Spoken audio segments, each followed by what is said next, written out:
Hola, mi nombre es Danger Buitrago y quisiera que me acompañaras en esta ocasión a hacer un viaje extraordinario por algunas preguntas existenciales de la vida. Por ejemplo, ¿quién es Dios? ¿De dónde viene? ¿Existe realmente? Tal vez alguna vez te has hecho ese tipo de preguntas. Y aunque, bueno, no es tan fácil de responder ninguna de ellas, pues déjame decirte que sí hay algunos elementos claros que nos pueden dar evidencia de la existencia de Dios, y no solamente elementos desde el argumento lógico, racional, sino elementos que dan cuenta de Dios desde lo que ha sido creado, desde lo que ha sido hecho, desde lo que vemos, y también argumentos desde uno de los libros más importantes que tenemos para el estudio de Dios, que es la Biblia. Por ejemplo, en Eclesiastés capítulo número 3, verso 11, dice en la versión Dios habla hoy, dice: en el momento preciso todo lo hizo hermoso, puso además en la mente humana la idea de lo infinito, aun cuando el hombre no alcanza a comprender en toda su amplitud lo que Dios ha hecho y lo que hará. Dios puso en el corazón del hombre la idea de lo infinito, de lo eterno. Dice otra versión que Dios puso eternidad en el corazón del hombre, aunque nosotros no alcanzamos a entender, porque todo lo que hay a nuestro alrededor es finito, tiene un comienzo y tiene un fin. Nosotros mismos tenemos esa característica, un comienzo y un fin, y todo lo que conocemos tiene esa característica. Es decir, que dentro de la mente humana no hay capacidad para entender lo infinito. Dios es infinito, y además Dios es mucho más grande que cualquier cosa que nosotros humanamente podamos siquiera pensar, más grande que el universo.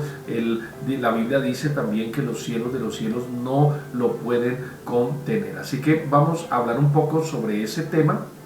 Es el tema que nos ocupa en esta noche, y para iniciar vamos a escuchar y a ver, por supuesto, un material de Bible Project que nos habla sobre Dios. Así que vamos. Tengo una pregunta que siempre me ha molestado. La Biblia dice que hay un solo Dios, pero en otras partes de la Biblia, Dios es tres: Padre, Hijo y Espíritu. ¿Cómo puede ser ambas cosas? Sí, esta es una pregunta que ha desconcertado a las personas durante miles de años.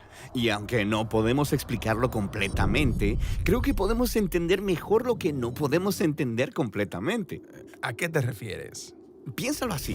Aquí hay un plano bidimensional y aquí hay un objeto de 3 dimensiones que pasará a través del plano 2D. Ok, está bien. Desde esta perspectiva, el objeto 3D está arriba y abajo del plano. Ahora tiene sentido. Pero imagina que eres una persona 2D atrapada en el plano 2D. ¿Qué es lo que verías? No lo sé. ¿Qué es lo que vería? Bueno, se vería así. Oh, sí, ok. Desde esta perspectiva parece imposible.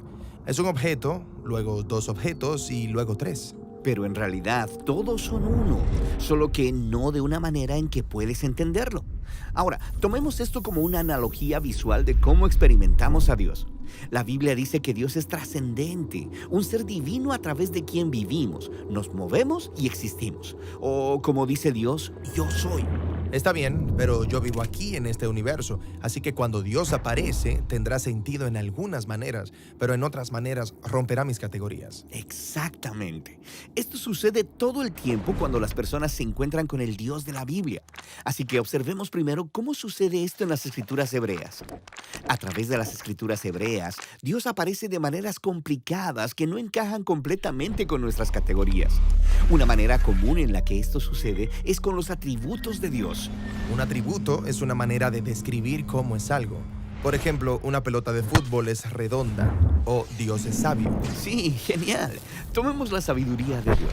El libro de Proverbios dice que Dios creó el mundo por medio de su sabiduría, pero también hay poemas en el libro de Proverbios que describen la sabiduría de Dios como una persona, un colaborador a través del cual Dios diseñó el universo. Entonces, ¿Dios se convierte en un personaje separado? Sí, esto también sucede con la gloria de Dios, que a veces aparece como una figura humana en un trono envuelto de fuego. O considera la palabra de Dios, la cual Él puede hablar a las personas, pero a veces su palabra parece ser una persona. Espera, Entonces, ¿los atributos de Dios se han convertido en nuevos dioses pequeños? No, no. Los autores bíblicos creen que solo hay un Dios todopoderoso. Pero se sienten cómodos hablando de Él como de diferentes personajes. Sí, esto es parte de la forma en que los autores bíblicos representan la compleja identidad del único Dios. Son atributos de Dios y también son distintos de Dios. Distintos de Dios y también Dios. Sí, una vez que aprendemos a identificar esa manera de hablar sobre la identidad de Dios, comenzamos a verla por toda la Escritura. De hecho, la encuentras en las primeras oraciones de la Biblia que mencionan al Espíritu de Dios. La primera línea de la Biblia es bastante familiar. En el principio creó Dios. Pero sigue leyendo. ¿A quién vemos en la creación moviéndose sobre las aguas? Al Espíritu de Dios. Sí, el Espíritu de Dios se refiere a la presencia y energía personal de Dios con la que podemos interactuar aquí en la creación. Entonces, ¿la Biblia puede referirse al Espíritu de Dios como distinto de Dios? Distinto de Dios y también como Dios. Es el Espíritu de Dios. Aunque esto suena extraño desde nuestro punto de vista, es esta complejidad lo que los autores bíblicos están intentando que logremos ver. Entonces, hemos hablado de los atributos de Dios y del Espíritu de Dios. Ahora hagamos una última parada explorando la compleja identidad de Dios en las Escrituras hebreas con el personaje llamado el Hijo del Hombre. Así que en la Biblia hay un solo Dios a quien las personas deben adorar, lo que hace que esta historia en el libro de Daniel sea realmente sorprendente. Daniel tiene un sueño acerca de una figura humana llamada Hijo del Hombre, lo cual significa un miembro de la humanidad. Y Daniel sueña sobre este humano siendo levantado en una nube y luego aún más alto. Hasta el espacio de Dios. Sí, y luego este humano se sienta a la derecha del trono celestial de Dios y toda la humanidad adora a este humano al lado de Dios. ¿Un humano donde esperamos ver a Dios? Sí, este humano es parte de la identidad de Dios. Esta visión trata sobre la esperanza culminante de toda la historia bíblica. Dios y la humanidad se hacen uno para poder gobernar el mundo, juntos como uno. Entonces, el Hijo del Hombre es distinto de Dios y es también Dios. Exactamente. Entonces piensa en todo lo que hemos observado. En las escrituras hebreas, la identidad de Dios es compleja. Entonces, cuando los seguidores de Jesús se encontraron con Dios como Padre, Hijo y Espíritu, ellos ya tenían categorías sobre cómo estos podían ser el Dios único de la Biblia. Está bien, hablemos de eso. Ok, en el Nuevo Testamento se nos presenta a Jesús de Nazaret y Él es humano, pero también mucho más que eso. Su manera favorita de referirse a sí mismo era el Hijo del Hombre. La figura en la visión de Daniel. Y se dice que este Dios complejo se hizo humano para unir a otros humanos con Dios. Ok, entonces los evangelios describen a Jesús como completamente humano. Y también como Yahweh, el Dios de Israel. Jesús iba diciendo y haciendo cosas que solo Yahweh puede hacer, como perdonar pecados o calmar aguas tormentosas. Entonces, ¿están diciendo que Jesús es un humano distinto de Dios y también Dios? Sí, eso podría sonar como una locura, a menos que hayas estado leyendo las escrituras hebreas que te prepararon para eso. Y luego mira esto. Los primeros seguidores de Jesús, los apóstoles, hablaron de su identidad utilizando el lenguaje de los atributos de Dios. Llamaron a Jesús la gloria de Dios, o el apóstol Pablo que llamó a Jesús la sabiduría de Dios, o Juan que inicia su evangelio llamando a Jesús la palabra de Dios a través de la cual el mundo fue creado. Y luego él dice, la palabra de Dios estaba con Dios y era Dios. Ok, ya entiendo lo que están haciendo y hace que me duela la cabeza. Totalmente. Y si quieres que la cabeza te dé más vueltas, considera esto. Jesús, quien es descrito como Dios hecho humano, hablaría con Dios como una persona distinta.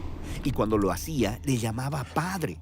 Cuando Jesús hablaba acerca de Dios, no estaba refiriéndose a una energía o a una fuerza abstracta. Él estaba hablando de un ser personal con el que te puedes relacionar. Hay muchas imágenes personales de Dios en la Biblia: gobernante, creador, juez. Pero Jesús consistentemente se refirió a Dios como mi Padre. Jesús experimentó a Dios como una fuente de amor infinito. Él dijo, mi Padre me ha amado desde antes de la fundación del mundo. Aparentemente Jesús conoció al Padre como un ser eternamente centrado en los demás y como dador de vida. Sí, como en la historia del bautismo de Jesús, cuando el Padre dice desde el cielo, este es mi Hijo amado. Y luego sigue leyendo. En esa historia, la persona que trae el mensaje de amor del Padre al Hijo es el Espíritu de Dios. Hemos hablado ya acerca del Espíritu de Dios. Aquí en la creación es a través del Espíritu que interactuamos con lo divino. Sí, y lo mismo era cierto para Jesús. A través del Espíritu, Él experimentó el amor del Padre, pero no terminó ahí. Jesús prometió que a través de Él, el Espíritu saldría y compartiría el amor del Padre con toda la humanidad y con toda la creación. Así que puede parecer que existen tres dioses distintos, pero de alguna manera que trasciende a mi forma de ver la realidad, ellos también son uno. Sí, esto es lo que los seguidores de Jesús más adelante llamaron la Trinidad. Padre, Hijo y Espíritu son el único Dios de la Biblia. Ahora puedo ver cómo llegaron a eso. Pero esto no es solo un rompecabezas filosófico. Describir a Dios como una triunidad, es decir, que el universo es sostenido por una comunidad eterna de amor. Que es algo que realmente no puedo entender. Pero el Dios de la Biblia no es un ser que entiendes. El punto es conocer y ser conocido por este Dios para poder participar en su amor.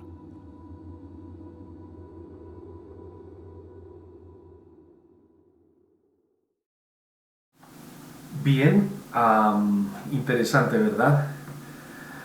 Hablar de Dios, como hemos dicho, es, bueno, un asunto muy complejo por su grandeza, por su eternidad, por, la imposibilidad de reducirlo a una serie de elementos o de argumentos. Es muy difícil tratar de estudiar a Dios. La teología es el estudio de Dios, pero es un concepto meramente porque es imposible meter a Dios en un telescopio para tratar de analizarlo y conocer a profundidad quién es, cómo es, fue creado, no fue creado. Es bastante complejo. Sin embargo, hay muchos que, como bien decíamos anteriormente, pues desconocen la existencia de Dios. Se dice por allá en el siglo XIX, en la primera mitad del siglo XIX, cuando Albert Einstein todavía era un niño, que estando él en una clase y escuchando a su maestro que hablaba precisamente sobre la no existencia de Dios, argumentando que si había mal, ¿por qué Dios no eliminaba el mal de entre los seres humanos si es que existía un Dios? El muchachito muy inteligentemente se paró y le dice al maestro: maestro, perdóneme, le hago una pregunta, ¿existe el frío? Y el maestro dice: pero ¿qué clase de pregunta es esa, joven? Claro que existe el frío. El muchacho le dice: no, maestro, qué pena, se equivoca, el frío no existe, lo que realmente existe es la ausencia de calor. El frío simplemente es eso, la ausencia de calor. Se estudia el calor, pero no se puede realmente estudiar a plenitud el frío. Le hace otra pregunta y le dice: maestro, ¿existe la oscuridad? Y le dice: muchacho, pero a ver, claro que existe la oscuridad, ¿quién aquí no ha estado a oscuras? El muchacho le dice: maestro, qué pena, nuevamente se equivoca, porque la oscuridad simplemente es ausencia de luz. Lo que se estudia es la luz como fenómeno. Y termina el muchacho diciendo: bueno, así de igual manera es la maldad es ausencia de Dios. Al final el muchacho se sienta y el maestro queda meditabundo pensando en todo lo que había argumentado el muchacho.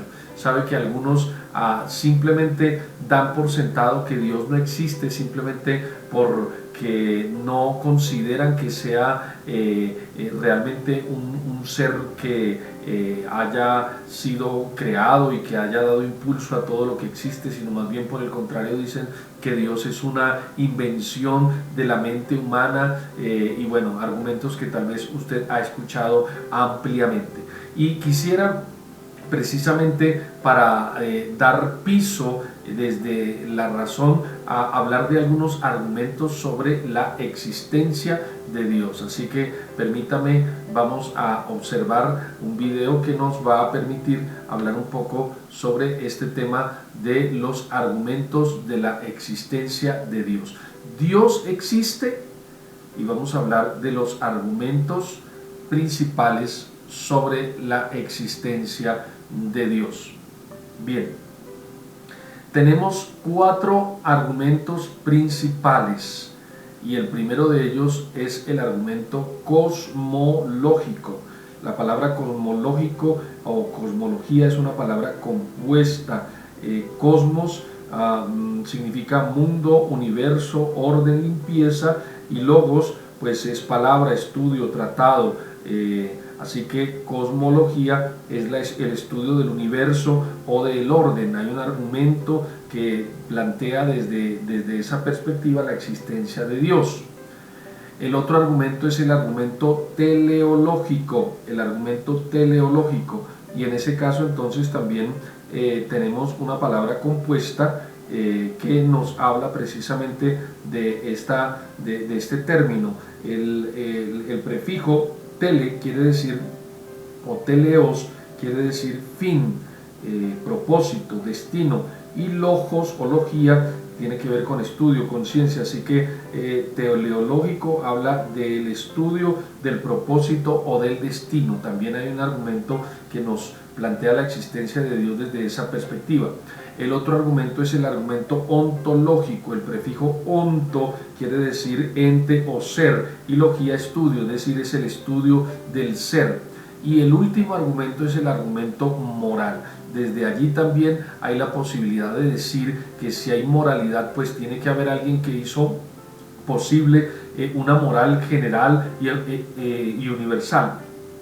Bien, hablemos del argumento cosmológico, conjunto de argumentos o patrones de pensamiento que nos llevan a concluir que Dios es real por la observación de que las cosas que nos rodean nunca existen a menos que algo más las haga existir. Las cosas, elementos que tenemos en la naturaleza no existen por sí mismas, como tal vez algunos plantean. Hay alguien que tuvo que dar origen a todo lo que hay. Todo es tan brillante, tan hermoso, tan precioso como una pintura de un artista, y detrás de una gran pintura, de una gran obra de arte, siempre hay un artista. Así que ese es un primer argumento que se nos plantea desde la razón.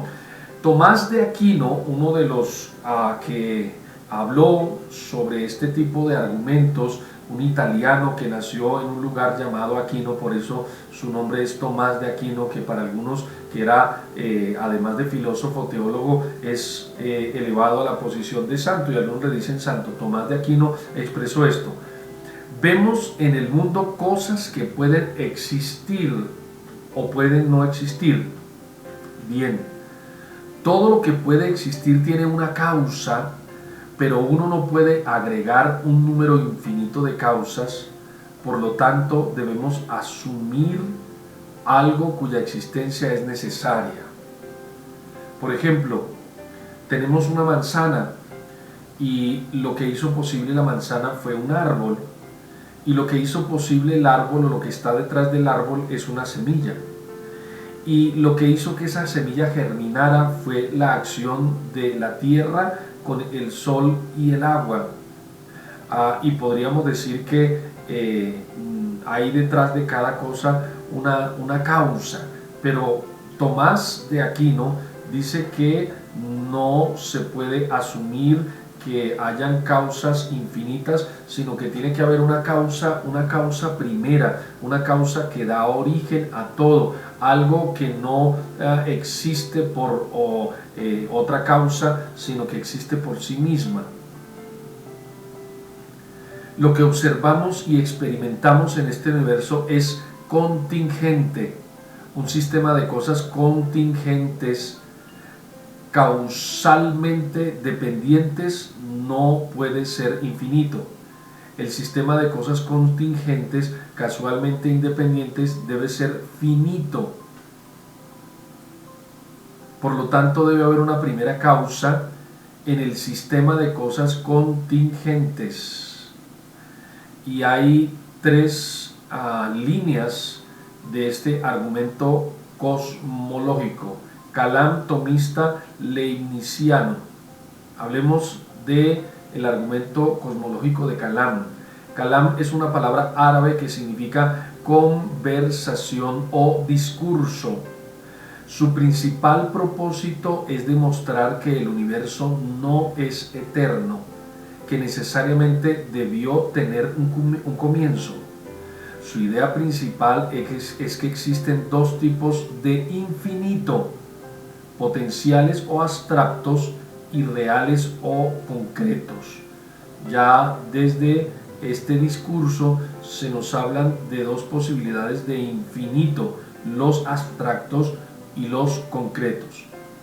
El universo tuvo un comienzo y ese comienzo fue causado por una causa no causada. Ante esto hay solo dos posibilidades: que la causa haya sido personal o impersonal, es decir, que se trate de una persona o que se trate de algo que no es propiamente una persona. Pero vamos a descubrir que si hay inteligencia, que si hay diseño, entonces claramente la causa es personal. La causa primera debe tener la capacidad de crear, dice el argumento cosmológico de Kalam. La causa primera debe tener una intención de crear. Entonces, otra vez, esa causa debe ser personal. Si tiene capacidad de crear e intención de crear, si tiene voluntad, debe ser persona. En tercer lugar, el argumento cosmológico de Kalam dice que es necesario que la existencia de la causa primera no dependa de otra causa más que de sí misma. Y en cuarto lugar, la causa primera debe ser trascendente. Como la naturaleza obra por un determinado fin a partir de la dirección de alguien superior, es necesario que las obras de la naturaleza también se reduzcan a Dios como a su primera causa. De la misma manera también lo hecho a propósito es necesario reducirlo a alguna causa superior que sea la razón, que no sea la razón ni la voluntad humanas, puesto que éstas son mudables y perfectibles. Es preciso que todo lo sometido a cambio y posibilidad sea reducido a algún primer principio inmutable y absolutamente necesario. Son palabras de Tomás de Aquino. Dice claramente este hombre que las cosas que han sido hechas a propósito deben ser causadas por alguien superior, que no es como nosotros, puesto que nosotros somos mudables, cambiamos, y dice él que tiene que venir más bien de alguien que no cambie, que no mute. En un principio Tomás de Aquino trató de probar la existencia de Dios a partir del movimiento. Recuerden ustedes que en la física se nos habla de causa y efecto, es decir, cuando usted pone a rodar una esfera, pues hay un impulso primario que hizo posible que esa esfera rodara. Ese impulso es la causa y el efecto es precisamente la posibilidad de movilizarse esa rueda que usted, o esa esfera que usted puso a girar. Bien, según Santo Tomás o Tomás de Aquino, todo lo que existe debe su existencia a otra cosa. La causa primera debe ser representada por un ser que existe por sí mismo y cuya existencia no depende de ningún otro. Es decir, que todo lo que existe es únicamente posible, pero no necesario. Sin embargo, no todos los seres son solo posibilidad, sino es preciso algún ser necesario, y ese ser necesario es Dios. Lo demás viene y va, aparece y desaparece, nace, se reproduce y muere, pero hay alguien que es necesario y es Dios. Es lo que plantea Tomás de Aquino. Argumento cosmológico leibniziano. ¿Por qué existe algo en lugar de nada? Es una de las preguntas que hace este hombre. En lugar de argumentar a partir de la causa, Leibniz argumentó que debe haber razón suficiente para la existencia del universo, es decir, no usa el argumento de la causalidad, sino usa el argumento de la razón, que debe haber una razón suficiente para la existencia de las cosas. Todo lo que existe tiene una razón que está fuera de sí mismo y que es previa a su existencia. Por lo tanto, la única razón suficiente para la existencia del universo debe encontrarse fuera del mismo, en un ser cuya existencia se explique por sí misma y sea necesaria. Hay por supuesto contraparte a estos argumentos cosmológicos que hemos presentado. Una de ellas es: el universo es eterno, dicen quienes se oponen a los argumentos cosmológicos, al estudio del universo y de lo que existe. Dice que el universo es eterno, por lo tanto no tiene causa primaria. Obviamente que en ese caso ese argumento pues tiene también su forma de ponerlo en contradicción, porque claramente el Sol, por ejemplo, una de las estrellas o la estrella principal de nuestro sistema solar, tiene un desgaste, y quiere decir entonces que si tiene un desgaste es porque va a tener un fin, y si tiene un fin es porque tuvo un comienzo. Bien, si todo tiene una causa, ¿qué causó a Dios? Entonces este argumento o esta contraparte desconoce a Dios como causa inicial, que es lo que planteó el argumento leibniziano y el argumento de Tomás de Aquino. Aun cuando fuese en verdad que algún ser causó que nuestro universo existiera, esto no prueba la existencia del Dios cristiano. Es decir, hay quienes pretenden ponerlo en ese plano de un Dios cristiano y de un Dios pagano, si se quiere, otra clase de Dios, cuando solamente hay un Dios, no hay más.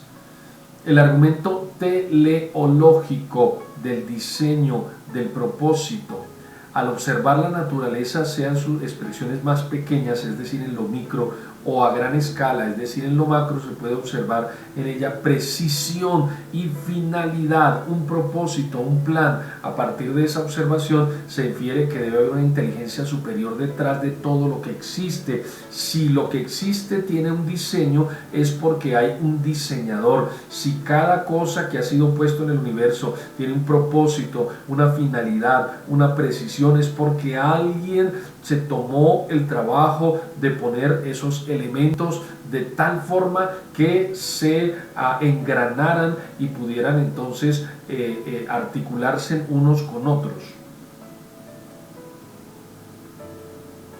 No quiere decir que el universo solamente fue diseñado, sino que las desviaciones pequeñas de los valores reales, de las constantes y cantidades fundamentales de la naturaleza, dirían el universo que prohíbe la vida, o alternativamente que la gana de valores que permiten la vida es incomprensible, estrecho en comparación con la gama de valores asumibles. El ajuste fino del universo se debe ya sea a la necesidad física, al azar o al diseño. Cuando se habla de ajuste fino, se está hablando de las cosas pequeñas que en sumatoria, que articuladas, que engranadas hacen posible el funcionamiento del universo. Si una de esas cosas pequeñas, finas, meticulosas, que hacen parte del accionar, del funcionamiento tan perfecto del universo, faltaran, entonces no habría la posibilidad de tener un universo sostenible, y eso es lo que plantea de alguna manera el argumento teleológico. No se debe a la necesidad física o al azar, entonces necesariamente hay un diseño, por lo tanto se debe al diseño. Matices, diferentes matices de este argumento teleológico. Principio antrópico: el universo fue diseñado para albergar vida. Todo está perfectamente encuadrado para que existiera la vida. Hay agua, hay oxígeno, hay una serie de elementos que hacen posible la vida. La teoría de la información y el ADN es otro matiz. La mejor explicación para la información contenida en el ácido desoxirribonucleico es que un ser inteligente cargó esa información allí. No hay una mejor explicación. No hay una explicación que sea satisfactoria más que esa. La complejidad irreductible del diseño. Otro matiz.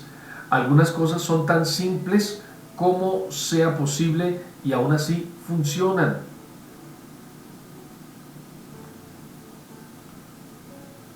La precisión del universo, la naturaleza de la información y la observación que nos lleva a ver que la complejidad de los seres vivos no puede explicarse a partir de fuerzas aleatorias no direccionales, son todos elementos que apuntan a un diseñador inteligente, trascendente y personal.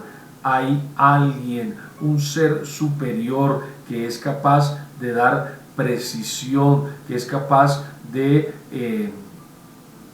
forjar un diseño para que todo esté perfectamente engranado. Por supuesto, este argumento teleológico también tiene una contraparte. El argumento teleológico es culpable de una analogía débil porque asume un parecido significativo entre los objetos naturales y los objetos que conocemos que han sido diseñados. Las teorías del Big Bang y la evolución explican mejor la complejidad del universo, dice esa contraparte. Sin embargo, pues claramente de una explosión, como lo plantea la teoría del Big Bang, pues habitualmente no queda nada. Piense usted, si pusiéramos un cilindro abierto en una habitación y le pusiéramos candela, luego de la explosión nada queda organizado, nada queda ordenado, así que es poco probable y es una teoría, una hipótesis que no tiene realmente un gran sustento, porque no es posible que luego de una explosión quede algo organizado. Y la evolución, que es también una hipótesis, también tiene un grave problema, y es que nunca se ha encontrado el eslabón perdido, que se llama desde la misma hipótesis, y que no hay posibilidad que a partir de miles de años pueda haber una evolución. Tendría que haber proporcionalmente a lo largo de las décadas una evolución, y la ciencia moderna, bueno, ya lleva un tiempo y no ha habido evolución ni siquiera en una micra de ninguno de los seres acuáticos o terrestres para que se pueda pensar que realmente esa hipótesis es cierta. Y en tercer lugar, otro argumento de la contraparte es que aun si la discusión teleológica es verdadera, no prueba la existencia del Dios cristiano. El argumento ontológico, el estudio del ser, no afirma desde la evidencia en el mundo natural. De esta manera no es un argumento de causa y efecto. El hecho de que Dios puede ser concebido significa que debe existir. Es decir, desde que está en el pensamiento del hombre es porque debe existir. Y el origen de este argumento es de parte de Anselmo, que definió a Dios como aquel del que nada más grande que él puede ser pensado. En el pensamiento del hombre está Dios, y no puede pensarse en nada más grande que Dios. Por eso él dice que desde allí hay entonces la posibilidad de decir que Dios existe. La contraparte dice, usted puede imaginarse un unicornio, pero eso no quiere decir que los unicornios existan. Por lo tanto, la idea de Dios no significa que Dios exista.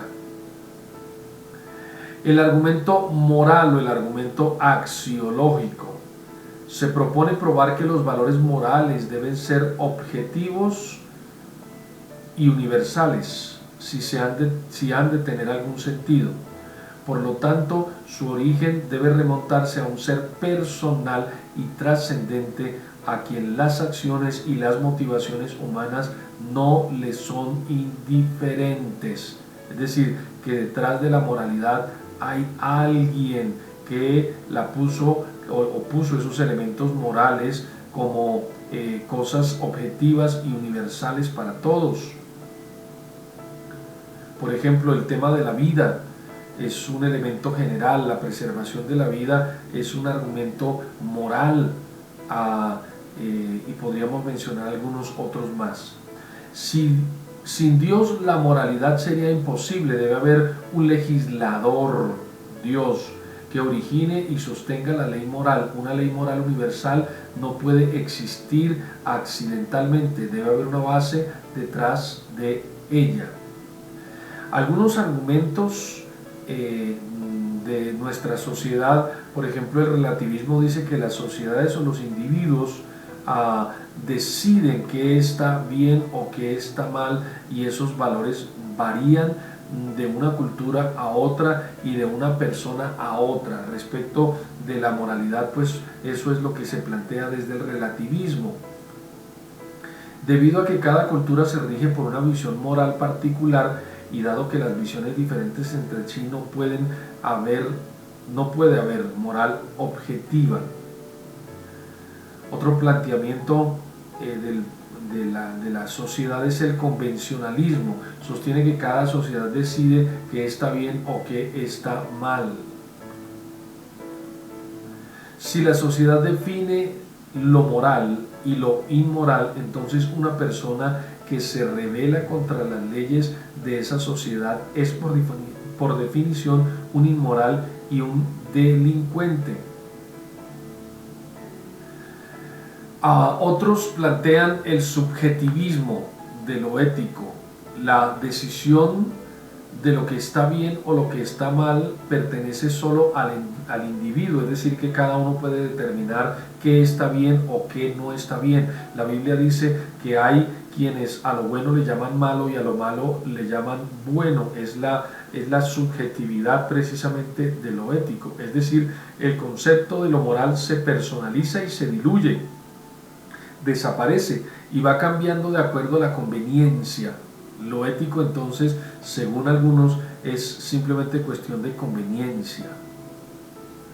Ninguna cosa podría catalogarse como buena o mala, dado que no hay lugar para la condena ni para el elogio.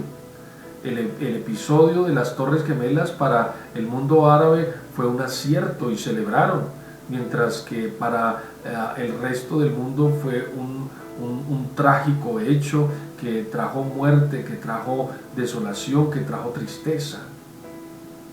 La contraparte, la presencia del mal en el mundo, alega razones en contrario a un legislador moral. Si Dios es omnipotente y todo bueno, ¿cómo puede existir el mal en el mundo? El planteamiento que hacía el maestro del joven Einstein, del cual hablamos ya en esta primera etapa. La duda. Dios no existe, y algunos están como este hombre en esta figura, en una disyuntiva, dos caminos, dos posibilidades: Dios existe o Dios no existe. En alguna otra oportunidad, un joven también enfrentado a un maestro que hablaba, por supuesto, en contra de Dios y de su existencia, se ve interrumpido por ese jovencito que se para mientras tenía una naranja en su mano y le dice: maestro, ¿a qué sabe esta naranja? El maestro le dice: pero ¿cómo voy a saber a qué sabe si no la he probado? El muchacho inteligentemente le dice: pues así es Dios. ¿Cómo puede usted hablar de Dios si ni siquiera lo ha probado? En alguna ocasión, un hombre de ciencia, yendo también a un campo, ve que un hombre campesino está arrodillado y con sus manos en alto ora a Dios.